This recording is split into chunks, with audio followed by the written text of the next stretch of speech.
While they're all getting settled in for the panel here, I'll start diving right into it.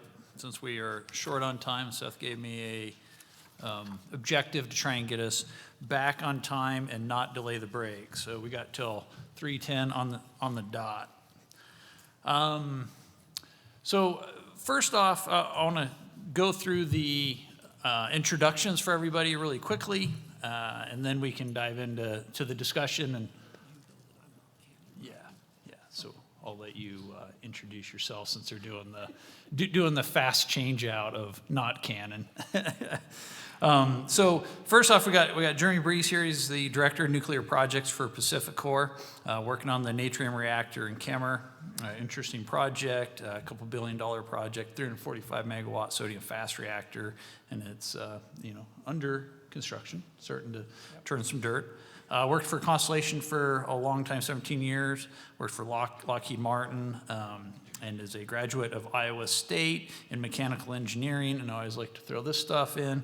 So they're the Cyclones with Cy the Cardinal as their mascot. Next, I'm gonna kick it over to Robin, who's not canon, to introduce yourself, since I didn't pull a bio on you, and they gave me the heads up that they're gonna maybe do the hot change out. So. Thank you very much. Robin Rickman. I'm the Vice President for Business Development for Terrestrial Energy. Been with the company for 10 years now.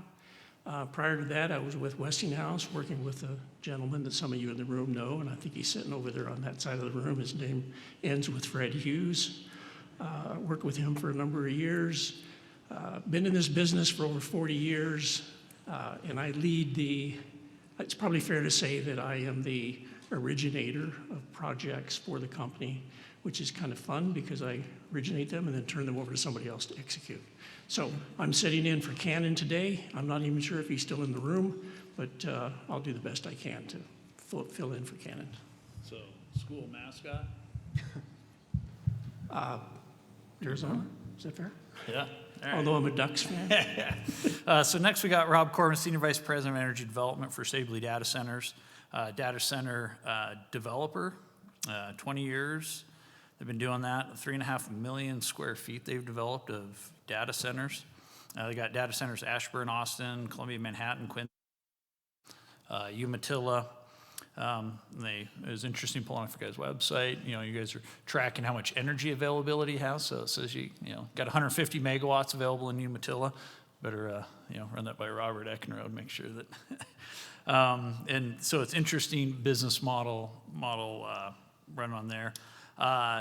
What's interesting about Rob is he came from TerraPower, so it'll be interesting to see if that's a coincidence or a kind of lead in for what Sabely's thinking about doing in the future. Came from Eastern New Mexico University, which are the Greyhounds, and the Greyhound mascot is called Ralph. And then also New Mexico Institute of Mining and Technology, which are the miners, so very cool. Next, last but certainly not least, got Dale Vines, Executive President of Allied Power. They do power plant services, mostly a lot centered around the nuclear industry. Does engineering, asset management, radiological protection services, and staffing augmentation.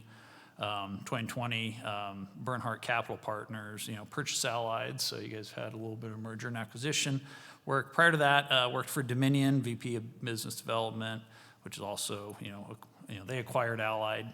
So you seem to be in good spots where people want to acquire you guys. Graduate of Tulane University with an MBA, which is the Riptide the Pelican. So we got the Fighting Pelicans up here, and they're known as the Green Wave in athletics. Also has a degree from Mississippi State. That was one of the few I didn't have to look up, with the Bulldogs. So, happy to have everybody here, and let's dive right into the kind of first topics of, what does it take to grow the nuclear power market? So things have changed a lot from a demand perspective for energy.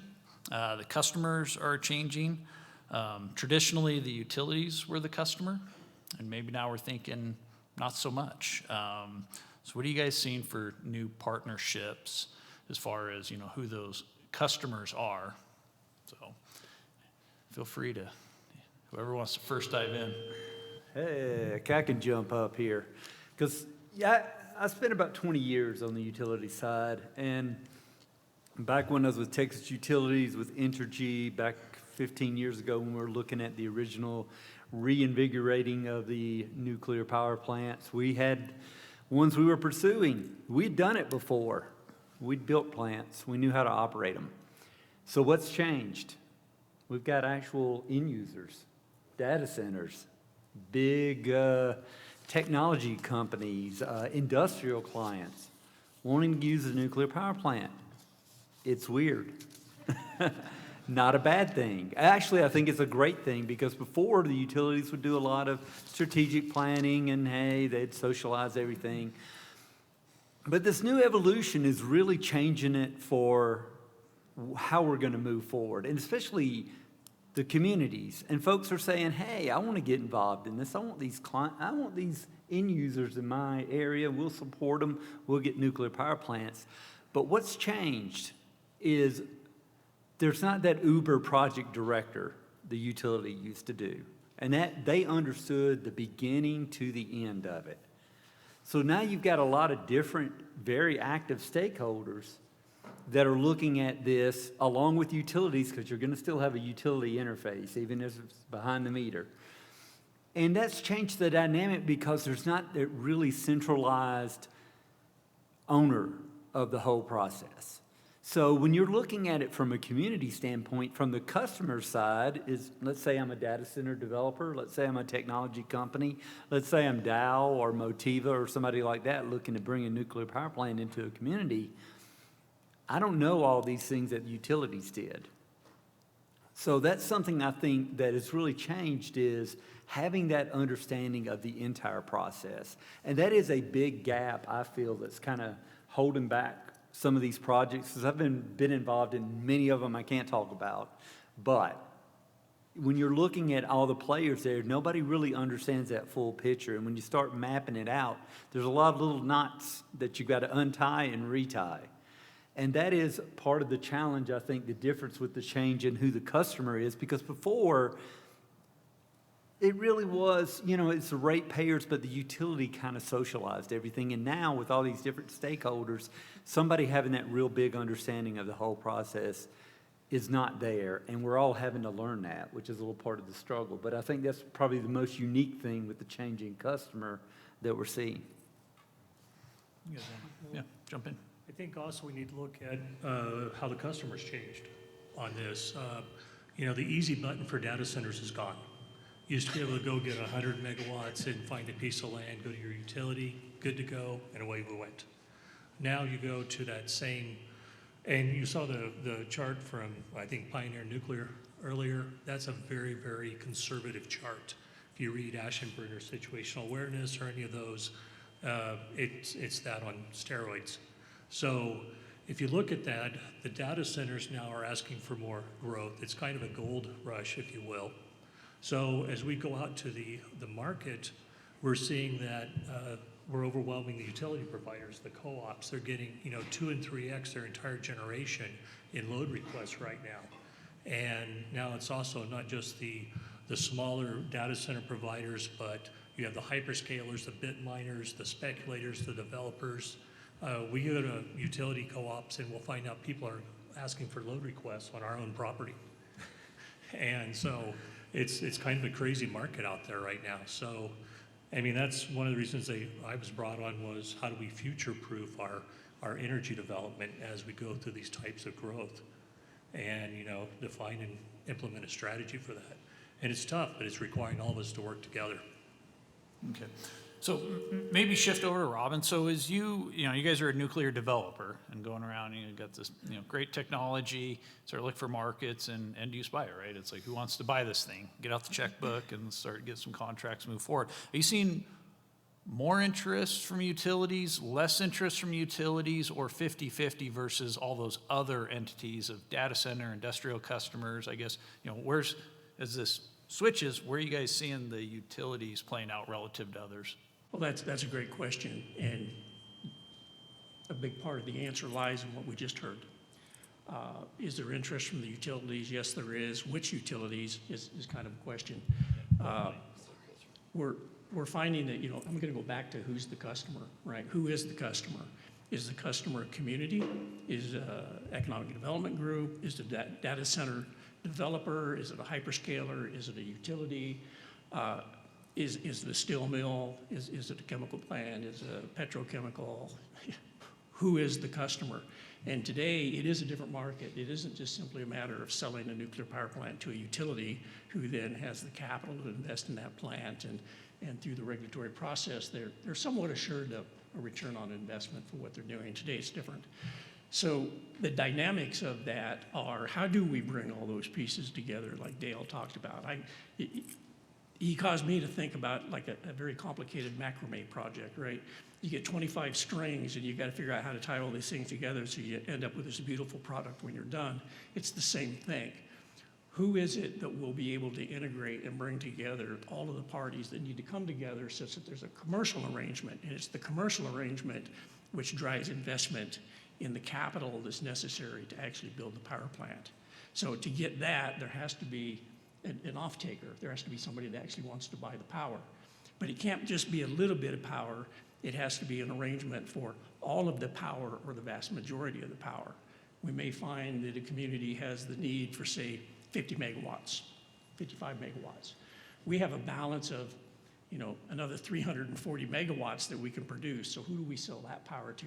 Do we wheel that to the grid? And if we do that, then we need a utility or a utility operator or a grid operator that's willing to enter into that agreement with us. So how do we bring all those pieces together is the complex part. So I don't think there's one entity anymore that is just a single customer in terms of we want to buy a nuclear power plant. In fact, I find that there are fewer of them, if maybe zero, that actually say, I want to buy a nuclear power plant. I don't think there are any of those out there. And one last word on the utilities. We have relationships with probably every major utility company, in particular the nuclear utilities in the United States.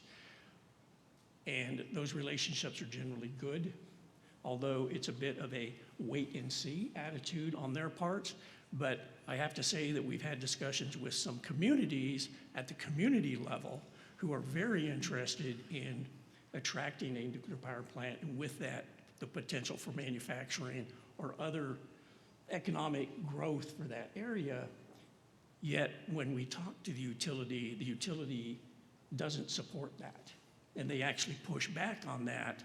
And then it makes it very difficult to move such a project forward if the utility who is in that particular geographical area is not aligned with what the community wants to do.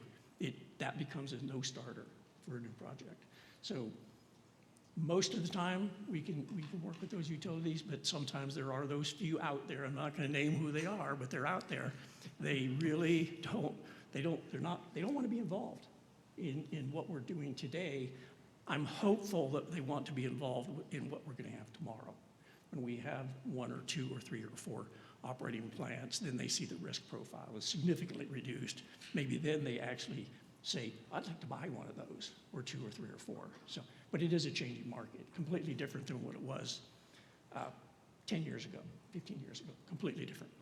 Yeah, it's essentially flipping on its head where you have industrial customers or end-use customers that are having a power demand profile that is equal to, and in some cases greater than, the incumbent utilities' electric needs. So the tail truly starts wagging the dog, and I think a lot of utilities in the industry in general, the regulatory environments, trying to figure out how that works in this new environment. So I guess, interesting. We'll transition here to Jeremy. So with PacifiCorp, I guess, how's PacifiCorp thinking about nuclear in general, the Kemmer project from, is it, and then the partnership with TerraPower, is it really looking at, goes up to, Berkshire Hathaway, are they thinking like, hey, we're going to be a nuclear developer? Is this a solution for their utilities?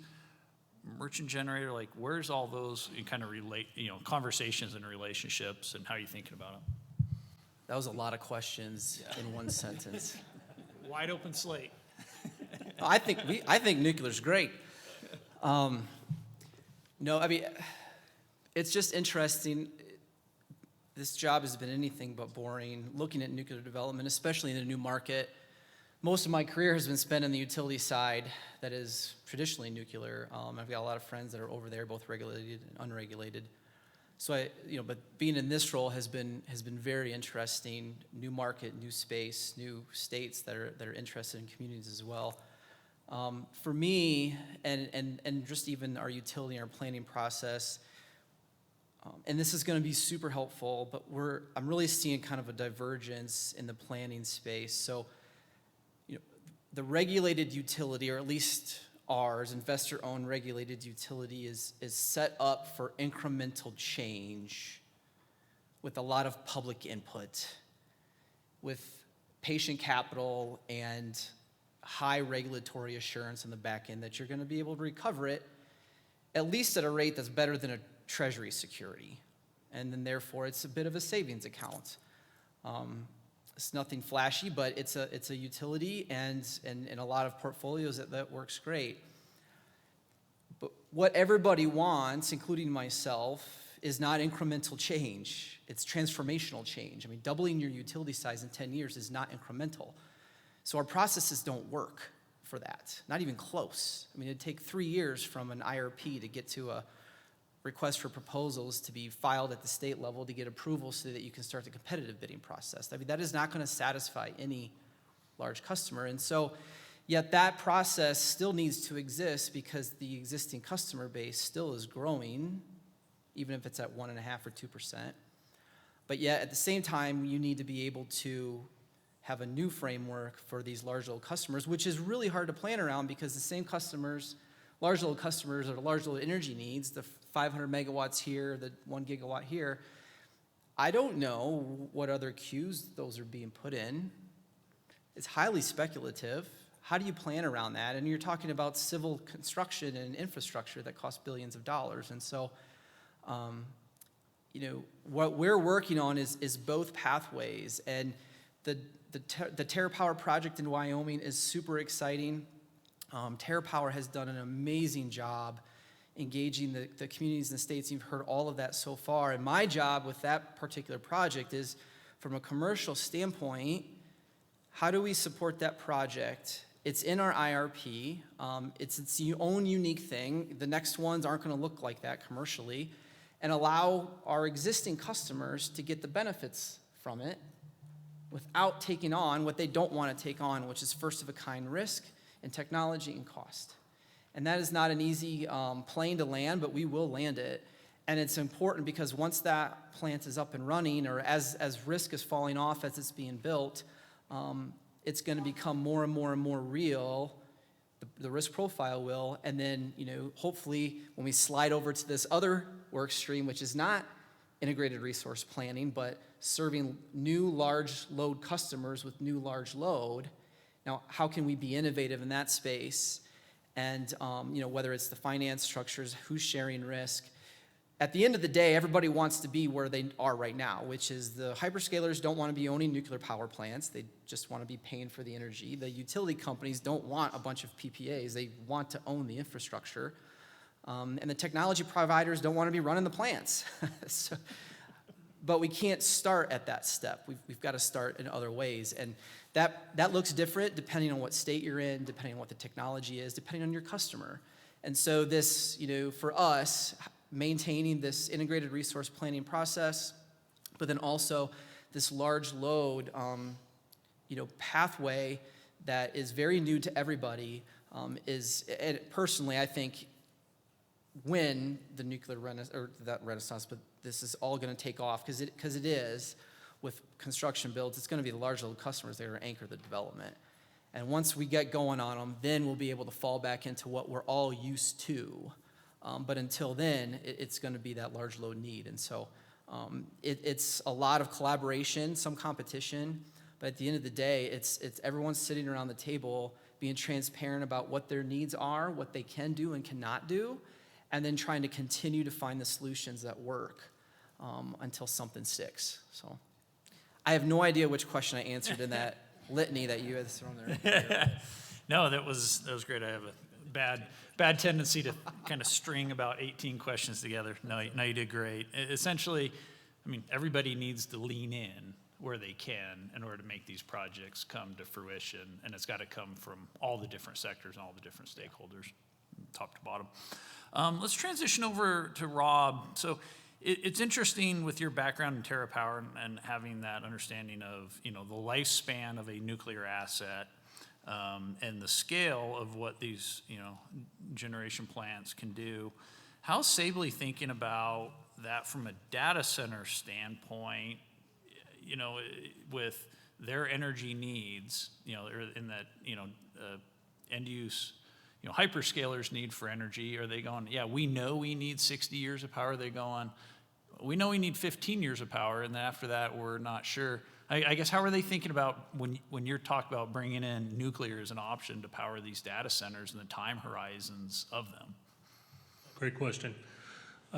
So when you build out a data center, and we're more of a co-location, so we build out the shell, the cooling, all the power, and then we have folks come in and put their servers and their chips inside of it.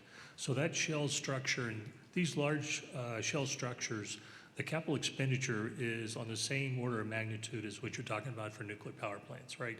All those numbers start with a B. And so these are large projects. So the lifetime for a data center, now you swap out your chips every couple of years and your servers, but the building itself, we're in it for 20, 30 years minimum. And so having a resilient, sustainable energy source is key and stable. You hear we talk about 5 nines uptime, et cetera, and nuclear is perfect for that. And so it really fits the bill well for the long-term strategy, where the innovative solutions are having to come around, or what do we do for bridging power? What do I do for the next 5 years until we have nuclear online that can then take over that key load there? Great. General question, do you guys view as this whole industry is reshaping a bit and everybody's trying to figure out how to solve this? Is it competitive amongst, all these different approaches, angles, or is it collaborative? And where do we need to be shifting to at least get some of these to success, to build, confidence around them? So, The fifth? yeah. It is competitive more so than collaborative at this stage. And I would say that the large number, which I think worldwide we're up at 80 different designs or so of different kind of reactor technologies when you look across the fission, fusion models. And everybody has a great angle in a lot of ways. Their technology may be unique, different, more suited for certain applications, but we know from just the history of business development of how stuff is brought to market, there may be a lot of interest that gets whittled down. But at this stage of the game, I think a lot of folks are looking at it a little bit more as how can I get to the front part as, a competitor and be up there to get to the next stage, stage 3, stage 4 in the development, getting that first plant online. So, to Jeremy's point, that technology credibility, we're past it, we're beyond it. That being said, it's not fully competitive. It's not like everybody's staying back. A lot of the same players are involved. When you look at supply chain, when you look at integrators, like we heard from an earlier panel, like Energy Solutions and folks like that who are looking, they're technology agnostic. They're trying to help the whole industry and meet a need at a certain place. And I think a lot of the customers are looking at it more from, hey, how can we help the environment here because we've got a pressing need. Just to give y'all a reference point, I was at a meeting about a month ago with some AI leadership, and they said we win this game in 5 years. AI really has a 5-year horizon, and what defines it is not just technology. It is infrastructure because of the power requirements and everything that has to amp up to prove different models and establish the business model going forward. So we're on a tight timeline, so a lot of people are starting to collaborate there. But if I had to lean, I would lean more. It's still a little bit on the competitive side. Because it's interesting to me when you look at these charts, it shouldn't be overly competitive right now to the point where they're killing each other before they even get out of the gates, because there's enough for everybody, right? There's enough demand for everybody. And then everybody talks about supply chain, how to structure contracts, how to find the right communities.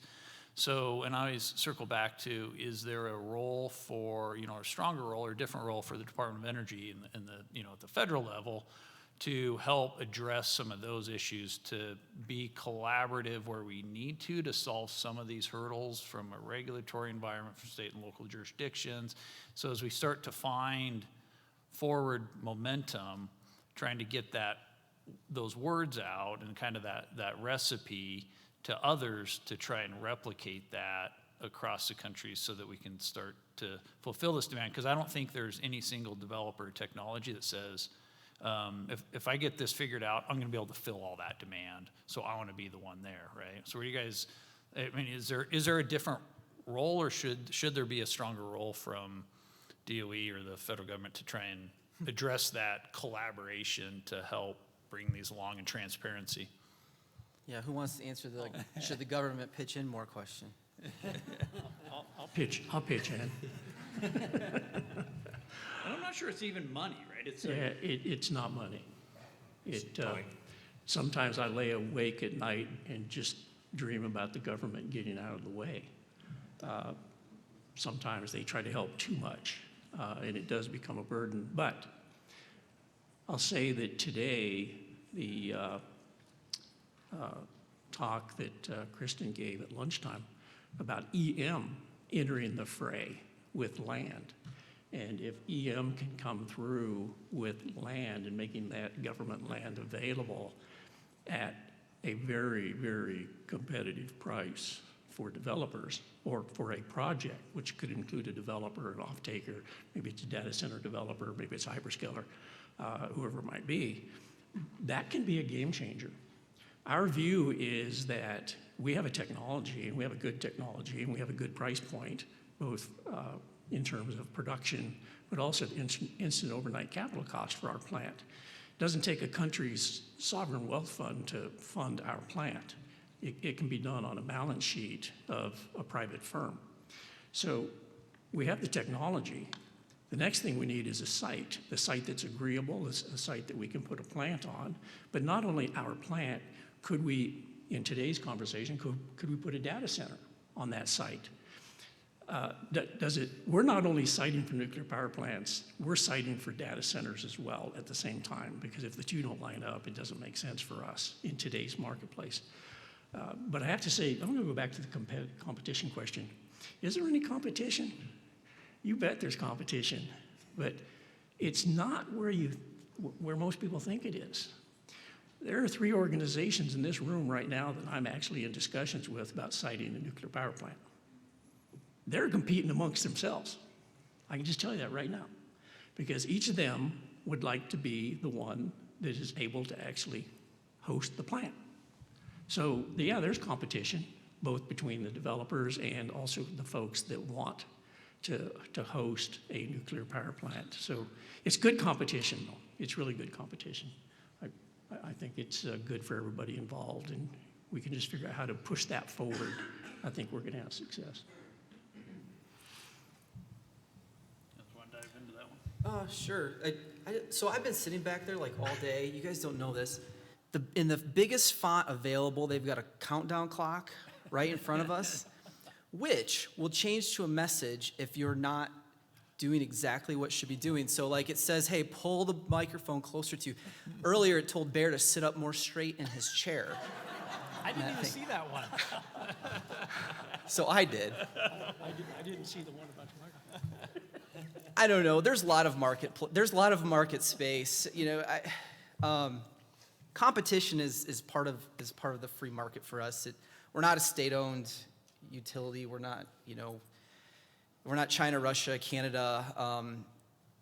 We're going to have to let the free market figure this out with the enabling of the government, you know, as they see fit. What hasn't probably been talked about, and it's not immediately in front of everyone's face, but one day we're going to I'm just confident, one day we're going to wake up in the morning and no one's going to be scared to build nuclear power plants anymore. And you know what we're going to be competing for? People, workforce, trades, pipe fitters. That's what we're going to be competing for, because even if we have the institutional knowledge in a few places on where we've built it, if you've got multiple builds going on in multiple regions of the country, you know, what is that going to look like? That's what's going to choke everything, and that's what's going to hamper. But that's not burning in our face right now, and it's hard, especially when you talk about training folks, to be looking that far ahead. And you don't want to overpromise. You know, universities don't want to start new programs, say, hey, we're going to have nuclear plants here in 5 years, and then they graduate with certificates, and there's no nuclear plants around, so now they got to go somewhere. And so it's very challenging, but at the end of the day, I think it's going to be people. Once the penny drops, it's going to be people that we're going to be competing for. And the nuclear industry, you know, 10 years ago was no different. It was competing for talent to run the existing fleet that we had. And now we're talking about continuing to run the existing fleet for 100 years, and then developing an entire new fleet of advanced reactors to come from behind. And so it's a great problem to have. It's one that we need to start working on right now, because most people who have familiarity enough with construction will tell you your real critical path is your ability to get a licensed operator who can actually run the thing, because that takes a long time to get that program in place and do those types of stuff. So I just wanted to highlight that aspect. There's, you know, everything else has certainly been true, but it's been talked about, but the workforce is, we're going to be competing for that. I'll try to pull the mic close and set up properly in my chair. So the other thing I was thinking about as we're putting this panel together, and I'm a, you know, utility markets, grew up on a, you know, energy commodity trading floor, and deregulation and development of market access has rolled out very differently at different levels throughout the country, right? And especially as we start talking about hyperscalers and big data centers, industrial customers saying, we're gonna go behind the meter. That means different things in different markets, right? And the ability to do that. Are there areas in the country due to market deregulation or states that you say those are non-starters for these creative arrangements, so we just stay away from those?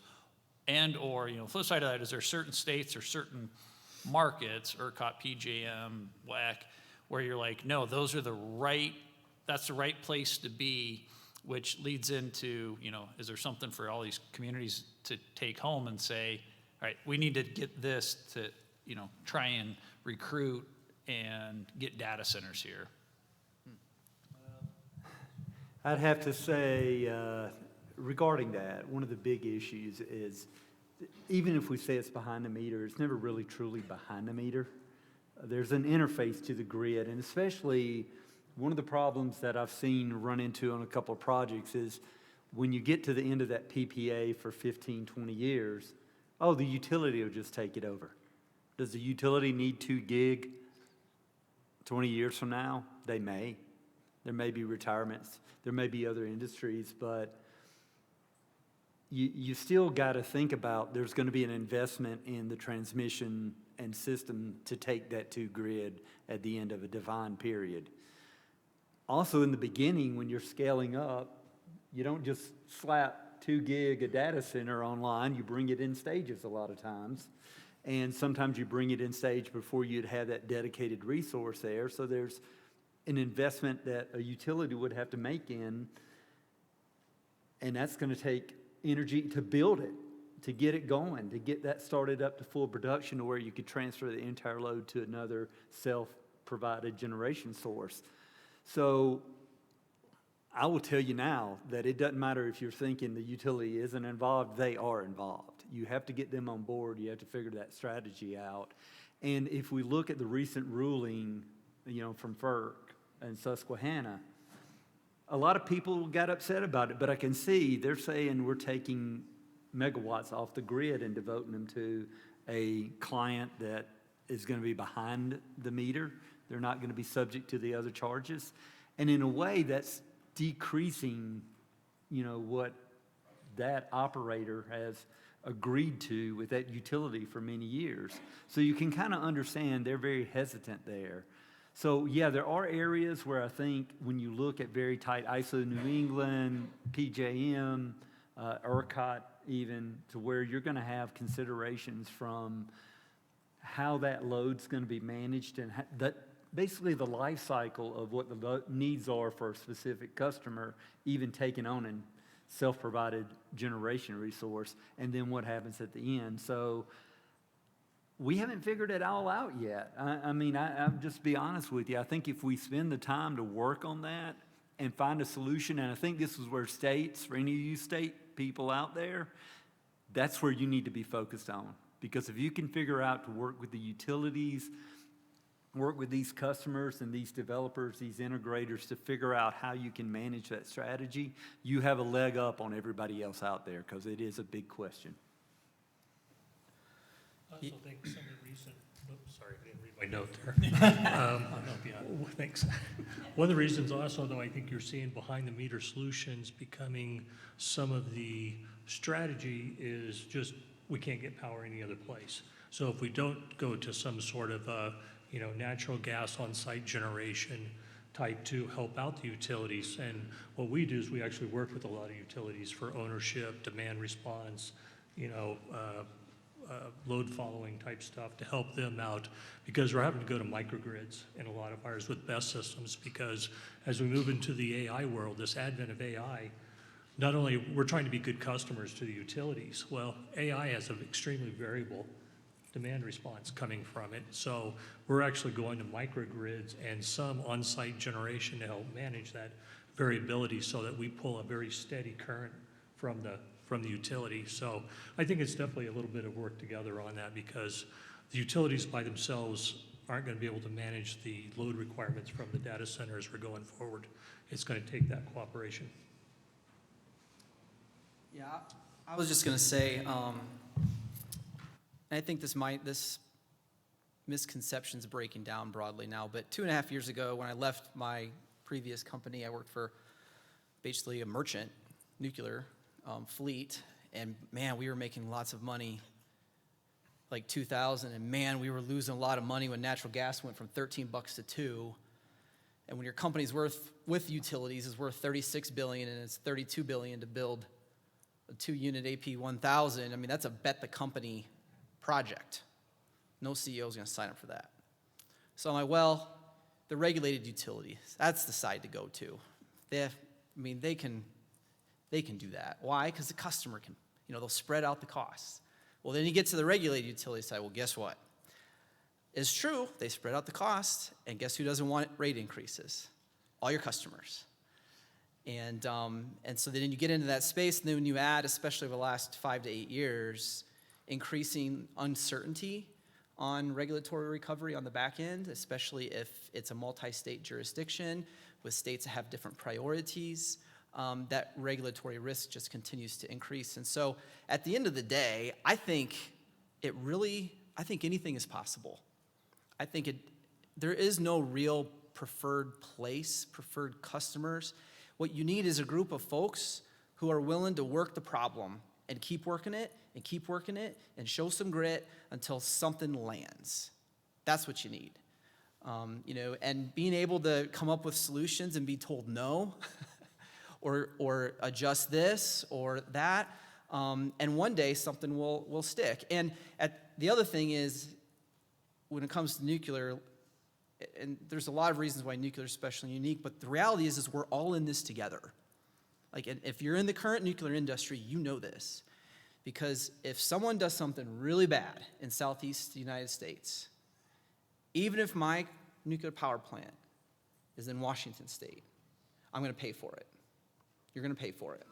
And so we're all in it together, and even if there is a competition, we all have to figure out how to make it work at the end of the day. And anyone in nuclear wants to see the next generations and all of those follow that with that. So just keep coming back to the table and keep working it. And I think anything's possible, whether you're in a merchant, regulated industry, or something else. Yeah, it definitely feels like it's a hybrid approach. And what works in one jurisdiction or one area of the country, depending on their customers and even market design, size of utility, isn't necessarily a blueprint you can just copy to another. But there's pieces in there that do parallel. The behind the meter conversation is interesting, because talk to people outside of the industry that follow this real tight. They go, oh, behind the meter, they're do their own thing and build their own generators and solve their own problem. And these, hyperscalers with their massive balance sheets, they're just going to push the integrated utility aside. You're going, no, let's still have a grid connection and a grid tie. And it's funny because I was flipping through and preparing for this, NERC just came out with their reliability assessment for new large loads. And the question that's being pondered is, do these new large gigawatt-sized data center loads need to be regulated like a utility? Meaning because they had some outages where they had some bumps on a line, and essentially they lost a gigawatt or gigawatt and a half of load, right? So that's the same as losing from a voltage and frequency standpoint on the power system, the same as losing a gig or two of generation. Of battery Yes, generation. yeah. Of instant loss. Gone, which caused a cascading outage because voltage dip down the line, which caused a major reliability issue because essentially of an end-use customer's large load. So these are new loads that we're looking at. So even NERC's asking the question, do we need to treat these loads more like a utility and regulate them? So it's like, it kind of made me scratch my head going, everybody's going, we're going to do our own thing. We're going, kind of behind it's like, are you still grid tied? If you are, sorry, you have an impact on the bulk electric system. So, it's another way where it just, you think there's a solution, but it gets pulled back in because of those impacts. So, closing thoughts, comments, since we're down to the 2-minute mark here. One thing I think to get across, because this is energy communities, right? You're looking for, hey, how can we support? How can we be a part of this? And I think what we talked about through here is there's so many unique situations. With the customers not just being big utilities who are looking at a base load, at a strategic near a big metro area, big industrial area, we're looking at more discrete. When you look at the size of some of the new reactors, when you start shrinking that down, you can put them in a lot more places. And I know a lot of communities out there would love the economic benefit, just to be able to support the energy dominance goal and provide for their community in the long term. You've got to really get involved in this. And I think the best advice I can give for looking at this is get smart about it. I mean, these conferences right here are a great way to get in to the know of what's going on and the different issues. But it does take, in my viewpoint, that you have to sit down and really map this out. This is not being attractive just from tax incentives and having a great place to look at when you're, put your power plant up. It is more about, can we make this happen? Do you understand what I need as a unique customer? Does a utility that's going to be connecting with me? Are we all working together here to move this project forward? Because the more that these ultimate customers, these end users, can get that comfort level that a community understands what they've got to go through and they're willing to take that journey on, the more you're going to move to the front of the line. Because I think it's a seller's market more than a buyer's market. If you said 10 years ago, it was whoever offered to be a nuclear power community, that they were golden. But now there's a lot of folks out there saying it, and the sellers are more driving. They're being a little more selective about who they're looking at. So that's just my advice is get in the know about what it really takes, what their needs are in the long term, and be ready to stand toe-to-toe with them and talk through that. Great closing remarks, and I promised Seth I'd get us back on time, so Well, you did. hopefully I achieved that one objective. So thanks to our panelists. Please give them a round of applause.